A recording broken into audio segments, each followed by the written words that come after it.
How's it going, guys, and welcome to Game Involved. I'm Shifty Cow, and in today's video we're going to be talking about long range sniping. Now before we get into it, if you do go on to enjoy the video, be sure to leave a like down below, and if you're new to the channel, be sure to hit that subscribe button as we do post Battlefield content daily. So getting into it, I actually wanted to try this challenge because I saw a ton of different people trying to get kills like this, and they really weren't being all that successful at it. Now, I used to do this a lot. When I was new to Battlefield, this is all I would do when I was trying to snipe. I would basically find a little area that I could just lay down in, I guess, like a little sniper nest, and I would just try and snipe people using the bipod, or I would try zeroing out my scope, and I did this for a little while I was trying to snipe, but eventually I found out about aggressive recon and trying to quickscope and doing things like that, and that was just way more fun for me because it was a lot more fulfilling. If you got those headshots or kill streaks, it was just a lot faster paced than it was to just lie down on a mountain and try and get kills. So I wanted to go back to this and see what it was like because I haven't done this in a while, and it was actually pretty fun for the most part. I have to admit, at the beginning of this challenge, I was not having any fun whatsoever just because I was sitting in the wrong areas.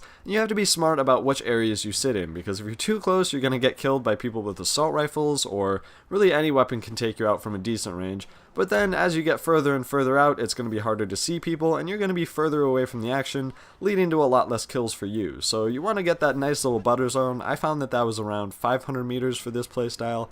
And I was actually pretty successful at getting some nice headshots. For the SRR, at 500 meters, all I had to do was zoom into 14x and line up their heads with the first mil dot, and that would pretty much guarantee me a nice headshot as long as they weren't going to move around at all. Now, while this was a really fun tactic, I definitely would not do this every round, and the whole reason behind that is that it's a very situational playstyle. If you're at a point where your team's really trying to push forward and they need a bunch of other people to help push with them, you should probably switch over to assault and try and help push. That way you can actually capture objectives and win the game. But if they're at a good point where your team's doing fine pushing by themselves and all they need is a little bit of support, maybe taking out some snipers in the distance or people who are just lying down with bipods, kind of like how I was, then you're probably better off trying to do this type of playstyle on those types rather than the things where you need a bunch of people to just rush an objective all at one time. So it's really annoying to see a lot of people just lying in the back of the maps with snipers when your whole team's just getting dominated by everyone on the enemy team. So there were actually a couple of moments when I was trying to record some gameplay on, I believe it was Golmed Railway,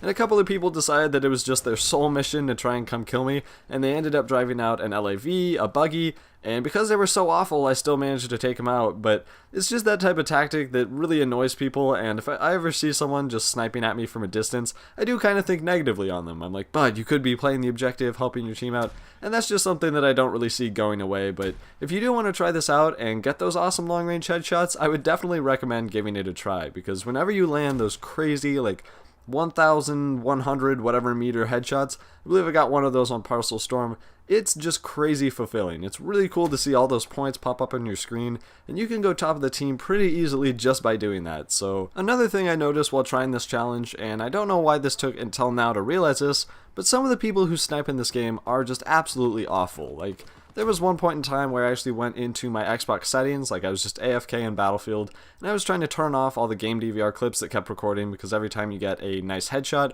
for some reason they decided they wanted to record that. So while I was turning that off, I was probably away from Battlefield for about a minute and a half, and I came back and people still hadn't killed me. Like, there were sniper shots left and right, but no one had even hit me. I was still at full health, and I just don't understand how people can be that bad. So if your aim isn't quite there yet, I would definitely go into something like test range and practice a little bit until you've got some fairly decent aim, and then when you're ready, go into a regular server and try out some medium range sniping. That way you don't have to worry about a crazy long flight time, but you still got an advantage of range because you are going to be sniping. So that's how I started sniping, and eventually I moved into some aggressive recon because that really helps your aim. You pretty much do or die at that point.